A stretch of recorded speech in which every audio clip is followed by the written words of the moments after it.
एक बार जोर से भारत माता का जयकारा लगाएंगे। भारत माता की इनकलाब, वंदे।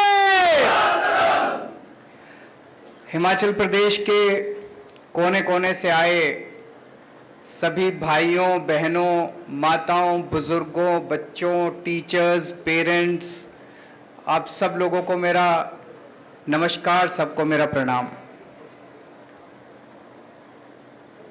दोस्तों, आज मैं आपके बीच में शिक्षा के बारे में बात करने आया हूं। नवंबर में चुनाव है हिमाचल प्रदेश के। ये चुनावी दौरा है। इस चुनावी दौरे के बीच में मैं आपसे शिक्षा के ऊपर बात करने आया हूं। मैं आपसे पूछना चाहता हूं कि आज तक भारत के इतिहास में, आज तक आप लोग हिमाचल प्रदेश में इतने दिनों से रह रहे हो, कोई पार्टी, बीजेपी, कांग्रेस, चुनाव के दौरान कभी आपसे शिक्षा पे बात करने के लिए आई क्या?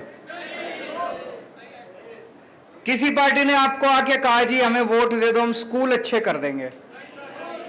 किसी पार्टी ने आपको कहा कि हम आपके बच्चों को अच्छी शिक्षा दे देंगे? शिक्षा मुद्दा ही नहीं है लोगों के लिए।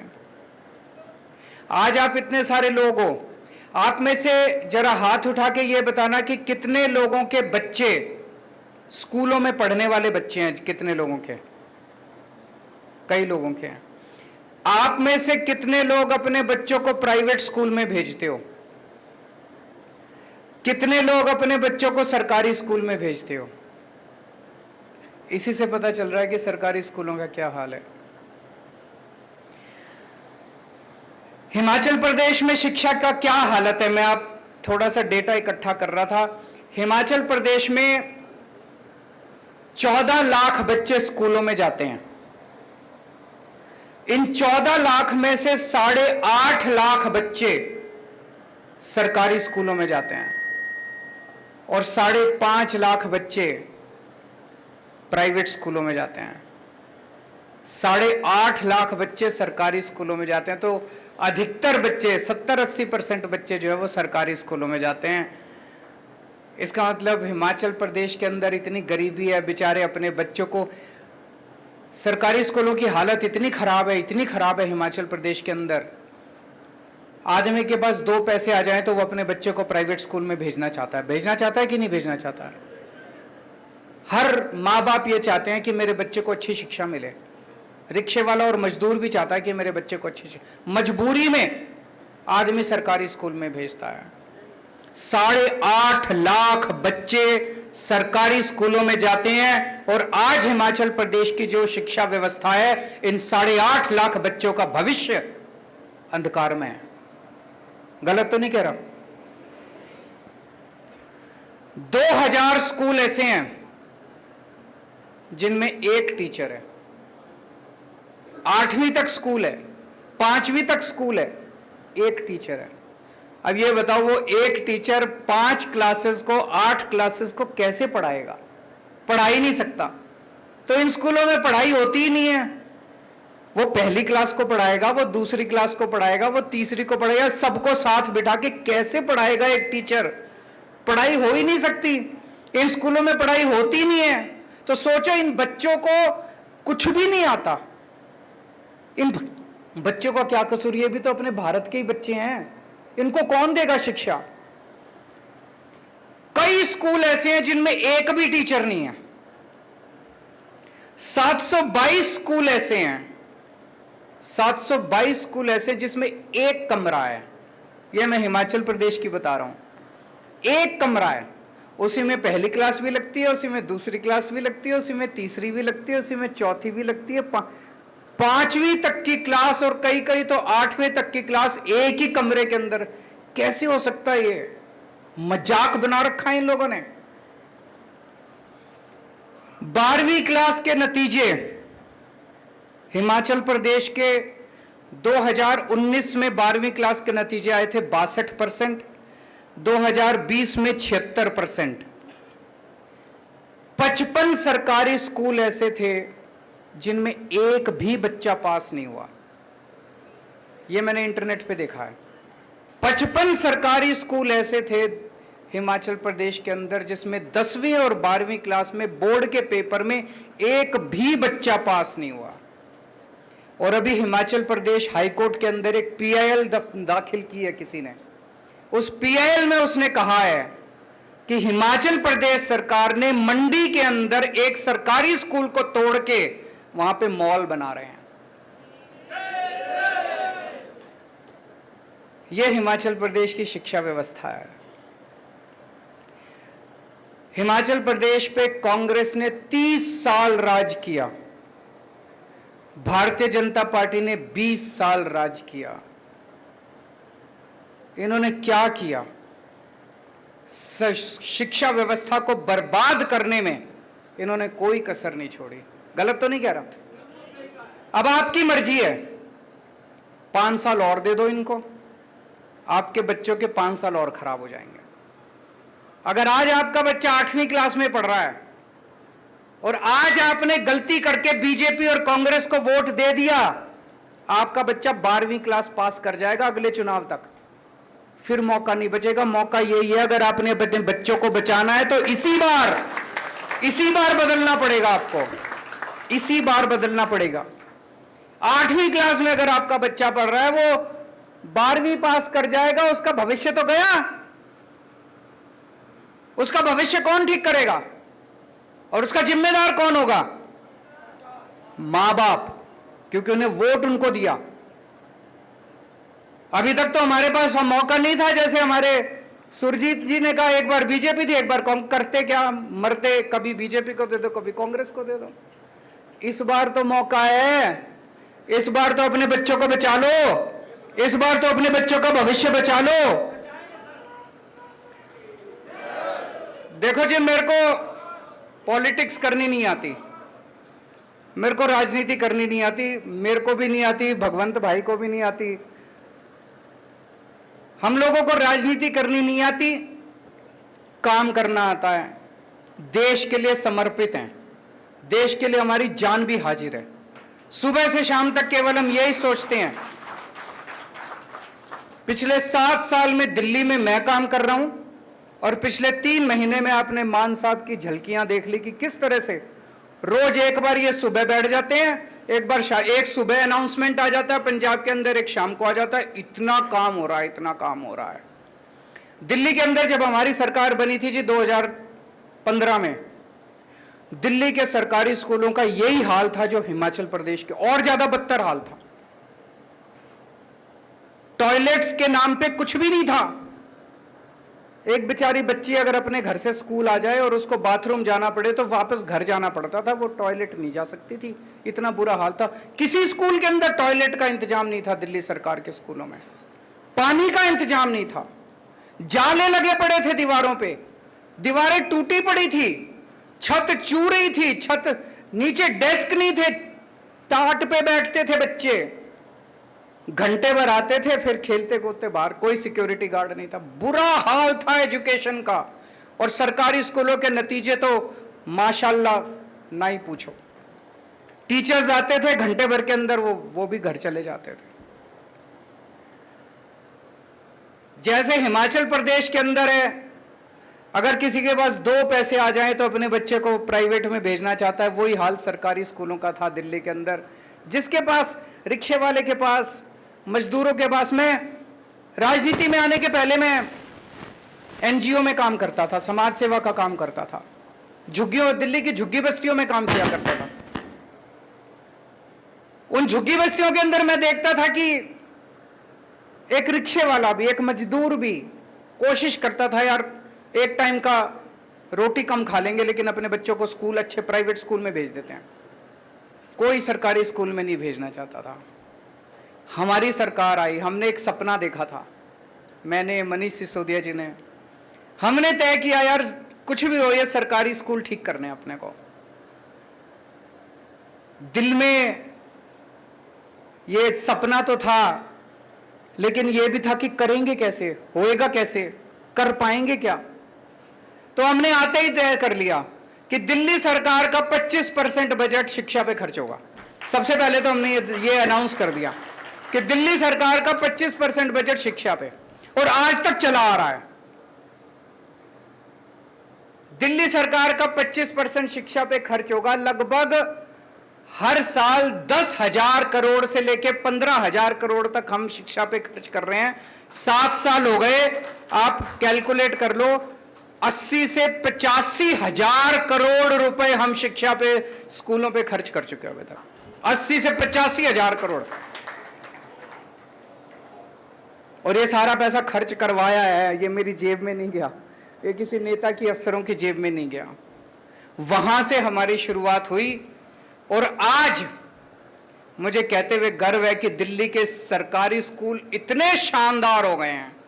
दिल्ली के सरकारी स्कूल इतने खराब थे, हमने सारी बिल्डिंगें तोड़ तोड़ के नई बिल्डिंगें बनाई हैं, शानदार बिल्डिंगें बनाई हैं, स्विमिंग पूल बनाए हैं सरकारी स्कूलों के अंदर, लिफ्टें हैं सरकारी स्कूलों के अंदर, बिल्कुल नए सारे।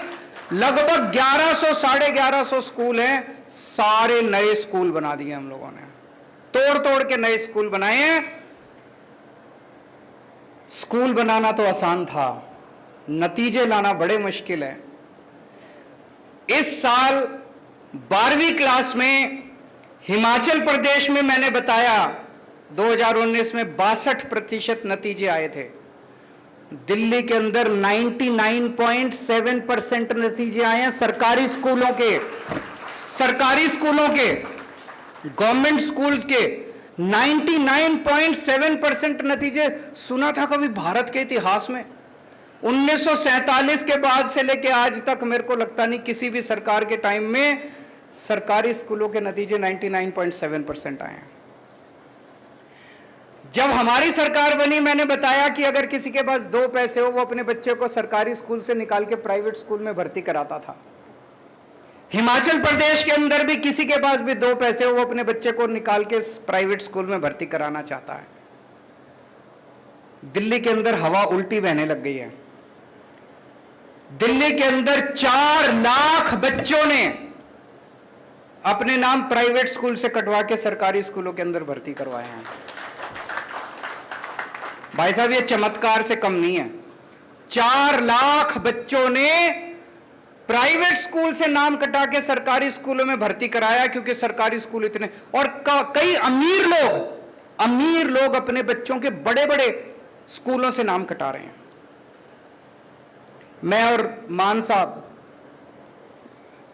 मैंने मान साहब को कहा कि अपने अफसरों को भी लेके आओ, थोड़ा सा इनका भी ओरिएंटेशन होना चाहिए, इनको भी लगना चाहिए कि दिल्ली में हमने क्या काम किया है। तो पंजाब सरकार के चीफ सेक्रेटरी, एजुकेशन सेक्रेटरी, फलाना सेक्रेटरी, ढिमका सेक्रेटरी, ये सारे मान साहब अपनी सारी फौज लेके अफसरों को आए, अफसरों की। हमने इनको स्कूल घुमाए, दिल्ली सरकार के सरकारी स्कूल। तो एक क्लास में हम घुसे तो इनका एक अफसर बच्चों से पूछता है, बच्चे क्लास में बैठे थे, उन बच्चों से पूछता है, आप में से प्राइवेट स्कूल छोड़ के कौन कौन आए? तो कई बच्चों ने हाथ उठाया, जी हम प्राइवेट स्कूल से नाम कटा के आए। तो उन्होंने एक बच्चे से पूछा, बेटा आप कौन से प्राइवेट स्कूल से आए? वो बच्चा कहता है saint Columbus. Saint Columbus Delhi का सबसे बड़ा प्राइवेट स्कूल है, सबसे, मतलब कहते हैं ना जिसमें कि एडमिशन लेना इम्पॉसिबल, सबसे शानदार प्राइवेट स्कूल है सेंट कोलंबस से भी, डीपीएस से भी, इधर से भी उधर से भी लोग अपने बच्चों के नाम कटा के सरकारी स्कूल में भर्ती करा रहे हैं। आज अगर कोई मेरे से पूछता है, अरविंद जी 7 साल में आपने सबसे अच्छा काम क्या किया? भाई साहब, हमने बच्चों के 16 लाख बच्चे मेरे सरकारी स्कूलों में पढ़ते हैं, इन 16 लाख बच्चों की मैंने जिंदगी बना दी। अब आपसे एक मौका मांगने आया हूं, ये 8.5 लाख बच्चे जो सरकारी स्कूलों में पढ़ रहे हैं, इनकी भी जिंदगी बनानी है कि नहीं बनानी है? चाबी आप लोगों के हाथ में, आप ही कुछ कर सकते हो। आ रहा हूं मैं। अब मैं आपको बताता हूं, आईआईटी का नाम सुना है सब लोगों ने? आईआईटी है Indian institute of technology, engineering college है। उसमें एडमिशन लेना बहुत मुश्किल है, सबसे बेस्ट इंजीनियरिंग कॉलेज है, देश में नहीं पूरी दुनिया के अंदर उनका नाम माना जाता है। पहले 100 दुनिया के इंजीनियरिंग कॉलेजेस में आईआईटी आते हैं हमारे देश के। मैं भी आईआईटी से हूं। बड़ा मुश्किल है। मेरे को पता है मैं कितनी मेहनत करी थी, मैंने कितने रात दिन पढ़ना पड़ता है, बड़ी मुश्किल है। बड़े आपको जान के ताज्जुब होगा जी, पिछले 2-3 साल से 400 से ज्यादा बच्चे हर साल हमारे आईआईटी की परीक्षा पास कर रहे हैं, सरकारी स्कूलों के, गवर्नमेंट स्कूल के। हिमाचल प्रदेश के अंदर 55 स्कूल ऐसे हैं जिसमें एक भी बच्चा 12वीं पास नहीं कर रहा। दिल्ली के अंदर दिल्ली सरकार के स्कूलों के 400 बच्चे आईआईटी की परीक्षा पास कर रहे हैं। ये बड़ी बात है, बहुत बड़ी बात है। और मैं एक उदाहरण देना चाहता हूं। एक बच्चा है राजीव राय, इसका इस साल आईआईटी गुवाहाटी में मैकेनिकल इंजीनियरिंग में एडमिशन हुआ है। आईआईटी गुवाहाटी में मैकेनिकल, सरकारी, हमारे दिल्ली सरकार के 12वीं क्लास से पास हुआ, उसने परीक्षा दी और उसको आईआईटी गुवाहाटी में मैकेनिकल इंजीनियरिंग। उसके पिताजी एक छोटे से मैकेनिक हैं। सड़क के किनारे एक वो पॉलीथीन की शीट लगा के उसके नीचे बैठ के मैकेनिक का काम करते हैं, सड़क के किनारे, जैसे वो रेडी पटरी वाले होते हैं उसी तरह के। 9,000 रुपए महीने मुश्किल से कमाते हैं। पिताजी तीसरी पास हैं, माताजी पढ़ी नहीं हुई, अनपढ़ है। ये लड़का आईआईटी गुवाहाटी से मैकेनिकल इंजीनियरिंग करने के बाद इसको जो शुरुआती तनख्वाह मिलेगी, कम से कम 2 लाख रुपए महीने की तनख्वाह इसको मिलेगी। अब आप सोच के देखो कि अगर दिल्ली सरकार के स्कूल अच्छे नहीं हुए होते तो क्या होता। क्या राजीव राय आईआईटी में जा सकता था? मैं इसकी काबिलियत पे वो नहीं कर रहा, हो सकता चला भी जाता, मैं वो नहीं कह रहा, लेकिन जो सुविधाएं मिली और जो कुछ मिला, क्या राजीव राय जैसे इतने बच्चे जो आज इंजीनियरिंग कर रहे हैं, क्या वो जा सकते थे? नहीं जा सकते थे। वो मैकेनिक का बेटा हो सकता है मैकेनिक अपने पिताजी की दुकान में ही काम करने के लिए मजबूर हो जाता।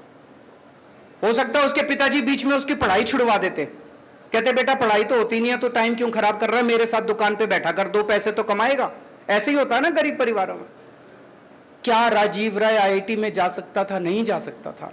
ऐसे कितने ही बच्चे हैं, आप सोच के देखो। इन सब बच्चों के घरों की गरीबी दूर हो रही है। अब 1.5 लाख बच्चे हर साल मेरे 12वीं क्लास से निकलते हैं सरकारी स्कूलों में। इन 1.5 लाख बच्चों का पहले भविष्य अंधकार में था। अब मैं दावे के साथ कह सकता हूं, ये 1.5 लाख बच्चे, मैं ये नहीं कह रहा सारे इंजीनियर बन जाएंगे, इनमें से कई इंजीनियर बनेंगे, कई डॉक्टर बनेंगे। और इन बच्चों को हम बिजनेस करना सिखा रहे हैं 11वीं 12वीं क्लास में। मैं अभी बताऊंगा आपको। एक भी बच्चा बेरोजगार नहीं रहने वाला, एक भी बच्चा बेरोजगार नहीं रहने वाला, मैं शर्ती आपको बोल देता हूं। ऐसा तैयार कर रहे हैं हम इन बच्चों को। 1.5 लाख बच्चे, गरीबों के बच्चे, इन बच्चों का भविष्य बन गया। हमने अब हमारे स्कूल तो बहुत अच्छे हो गए। हमने कई सारे एक्सपेरिमेंट्स आजकल स्कूल में शुरू किए हैं कि जब हमारे बच्चे स्कूल से निकले, सरकारी स्कूलों से, वो एक अच्छा इंसान बने, अच्छा नागरिक बने और अपना पेट पालने लायक बने। ये नहीं बीए कर ली, बीकॉम कर ली, एलएलबी कर ली और नौकरी नहीं मिल रही। नौकरी ढूंढ रहे हैं, सारे जने नौकरी ढूंढ रहे हैं। ये अंग्रेजों ने व्यवस्था बनाई थी, अंग्रेज व्यवस्था बना के गए थे, सबको क्लर्क बना दिया, सारे देश को क्लर्क बना दिया। सारे क्लर्क बनने की नौकरी ढूंढ रहे हैं। अरे हमारे देश के अंदर इतना इंटेलिजेंस है, इतना हमारे देश के अंदर पोटेंशियल है, हमारे बच्चे इतने अच्छे हैं। हमने एक एक्सपेरिमेंट शुरू किया। 11वीं और 12वीं क्लास के हर बच्चे को हमने 2-2 हजार रुपए दे दिए सरकार की तरफ से। हर बच्चे को 2-2 हजार रुपए दे दिए। हमने कहा अब इससे बिजनेस करो, कुछ भी सोचो कि क्या बिजनेस कर सकता हूं मैं। टीम बना लो, मान लो 4 बच्चों ने टीम बना ली तो 2-2 हजार मिला के 8 हजार हो गए। 8 बच्चों ने टीम बना ली, 16 हजार हो गए। अब तुम उससे बिजनेस करो। ऐसे बच्चों ने टीम बना बना के अपने बिजनेस आइडियाज किए हैं। 52,000 बिजनेस आइडियाज हमारे पास आए हैं, 52,000 इन स्कूलों में से। मैं आपको एक छोटा सा उदाहरण देना चाहूंगा, आपको सुन के मजा आएगा। हर्ष एक लड़का है, इसने अपने 8 बच्चों को इकट्ठा किया तो 16,000 रुपए हो गए, 2-2 हजार रुपए मिला के। ये 16,000 रुपए से इन लोगों ने एक नई किस्म की खाद बनाई, कूड़े से खाद बनाई नई किस्म की, और उस खाद को इन्होंने 16,000 रुपए की खाद बनाई, इसको बेचा, व्हाट्सएप पे, फेसबुक पे जाके लोगों को कांटेक्ट किया। इन्होंने 6 महीने के अंदर 64,000 रुपए कमा लिए। 16,000 के 64,000 हो गए। फिर ये जितने बच्चे थे जिनके अच्छे अच्छे आइडियाज थे, हमने देश के कई अमीर लोगों को बुलाया एक 5 स्टार होटल में, और वहां हमने इन सरकारी स्कूल के बच्चों को कहा कि आप इनके सामने अपना आइडिया प्रेजेंट करो। आपने टीवी में देखा, एक बिजनेस ब्लास्टर्स प्रोग्राम हमने किया था। बच्चों ने 11वीं 12वीं के हमारे बच्चे देश के सबसे अमीर लोगों के सामने प्रेजेंटेशन कर रहे हैं। आप सोच के देखो क्या कॉन्फिडेंस लेवल है हमारे बच्चों का। सरकारी स्कूलों के 11वीं 12वीं क्लास के बच्चे बड़े बड़े अमीर लोगों के सामने प्रेजेंटेशन कर रहे हैं कि मैं बिजनेस करना चाहता हूं, आप मेरे को इतने पैसे दो। उसमें कई बच्चों को इन्वेस्टमेंट मिली। किसी इंडस्ट्रियलिस्ट ने कहा मैं आपके आइडिया में इतने पैसे इन्वेस्ट करता हूं। हर्ष, जिसका मैंने अभी बताया, इसके पिताजी एक सरकारी स्कूल के अंदर सफाई करते हैं, सफाई कर्मचारी हैं, बहुत गरीब परिवार से आता है। इसकी 8 लोगों की टीम को 16 लाख रुपए की इन्वेस्टमेंट मिली इंडस्ट्रियलिस्ट से। अब ये सारे बच्चे तैयार हो रहे हैं भारत मां का नाम रोशन करने के लिए, आगे बढ़ने के लिए। हमें हिमाचल प्रदेश के बच्चों को तैयार करना है कि नहीं करना है? चाबी आप लोगों के हाथ में है जी। अभी सबसे पहले जो क्वेश्चन मेरे से पूछा गया, एक बहन ने पूछा जी प्राइवेट स्कूल वालों ने बड़ी लूट मचा रखी है, खूब फीस लेते हैं। दिल्ली में भी यही था। सरकारी स्कूलों का बुरा हाल है। हर माँ बाप अपने बच्चे को अच्छी शिक्षा देना चाहता है, हर माँ बाप अपने बच्चे को प्राइवेट स्कूल में भेजता है, और प्राइवेट स्कूल वालों को पता है कि जो मर्जी ले लो, माँ बाप की तो चलती नहीं है, कर क्या लेंगे बेचारे। कोई माँ बाप अगर थोड़ी सी आवाज उठाते तो धमकी देते, तेरे बच्चे को निकाल देंगे स्कूल से, ले जा अपने बच्चे को। माँ बाप को लगता है यार कहाँ में एडमिशन कराना कोई आसान थोड़ी है आजकल प्राइवेट स्कूलों में। तो मजबूरी में सारे पेरेंट्स जो हैं वो, और सरकार क्या करती है, सरकार के आधे मंत्रियों के तो अपने ही प्राइवेट स्कूल होते हैं कि नहीं होते?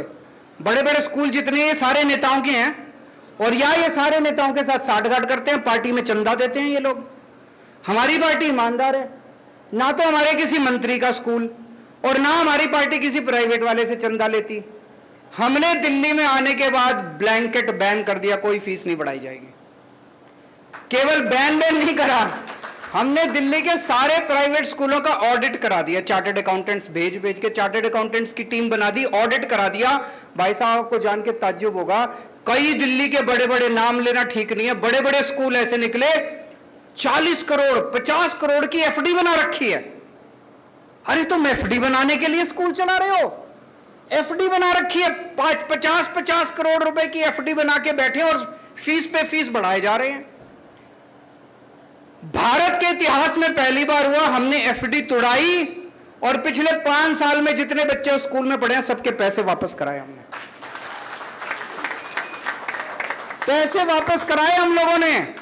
कभी सुना है कि प्राइवेट स्कूल में पढ़ने वाले बच्चों के चेक वापस उनके अकाउंट में पैसे वापस आए? हमने फीस नहीं बढ़ने दी, 7 साल तो हो गए।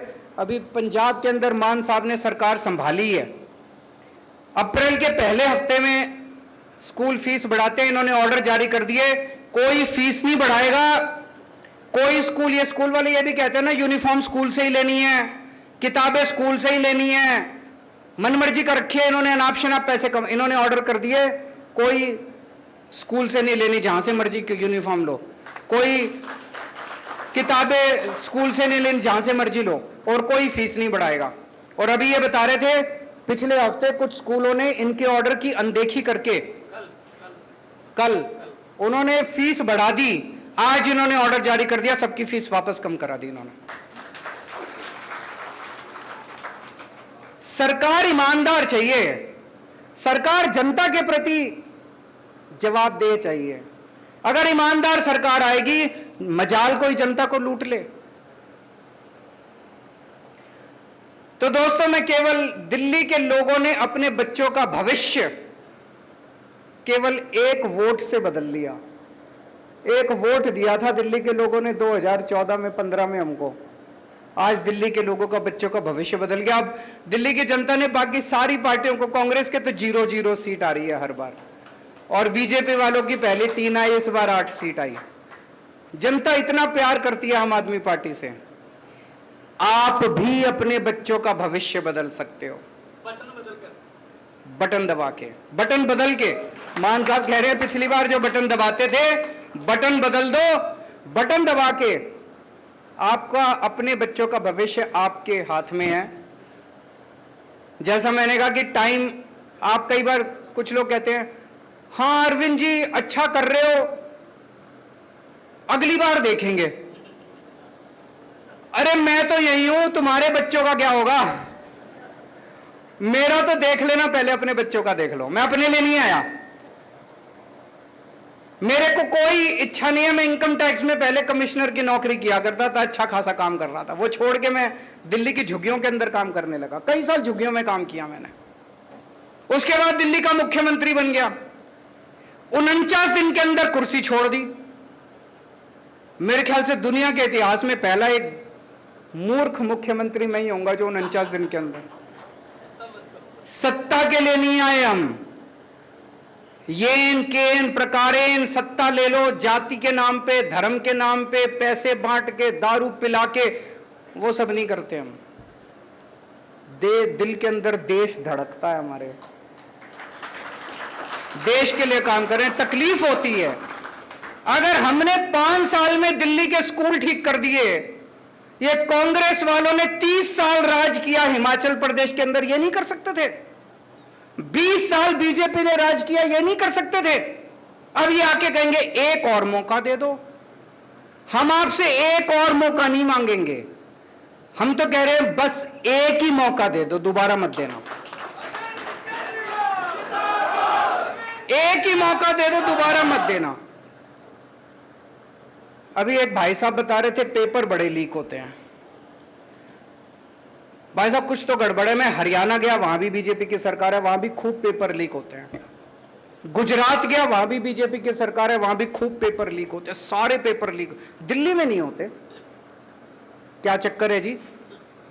पता नहीं लीक होते हैं या लीक करवाते हैं ये लोग। वो मैं हमेशा कहता हूं, वो Guinness book of world record में आ रहा है इनका नाम, बीजेपी वालों का। सबसे ज्यादा पेपर लीक करवाने वाली पार्टी पूरी दुनिया के अंदर वर्ल्ड रिकॉर्ड बना रहे हैं। क्यों? इनकी नीयत खराब है। अंत पंत में सारी चीज इसी बात पे आ जाती है, आपकी नीयत कैसी है। इनकी नीयत खराब है, हमारी नीयत साफ है। हमारे पेपर लीक नहीं होते, इनके सबके पेपर लीक हो जाते हैं। तो दोस्तों, मैं आपको अच्छी शिक्षा दूंगा, आपके बच्चों को रोजगार दूंगा, इस बात पे वोट मांगने के लिए आया हूं। और आज मैं चैलेंज करता हूं इन सारी पार्टियों को, हिम्मत है तो तुम शिक्षा के नाम पे वोट मांग के दिखा दो। हिम्मत है तुम रोजगार के नाम पे वोट मांग के दिखा दो। मैं शिक्षा के नाम पे, स्वास्थ्य के नाम पे, इसके नाम पे वोट मांगने के लिए आया हूं। जैसा मैंने कहा, मेरे को राजनीति करनी नहीं आती, पॉलिटिक्स करनी नहीं आती। आपको गंदी राजनीति चाहिए, उनके पास चले जाना। आपको भ्रष्टाचार चाहिए, उनके पास चले जाना। आपको दंगे चाहिए, उनके पास चले जाना। आपको गुंडागर्दी चाहिए, उनके पास चले जाना। अगर आपको अपने बच्चों का भविष्य बनाना है, मेरे पास आ जाना। मैं गारंटी देता हूं एक एक बच्चे का भविष्य बना दूंगा। तो दोस्तों, आपने इतना मौका उन लोगों को दिया, 30 साल कांग्रेस को दिए, 20 साल बीजेपी को दिए। एक मौका हमें भी देके देख लो, हम भी उतने बुरे नहीं हैं। भारत माता की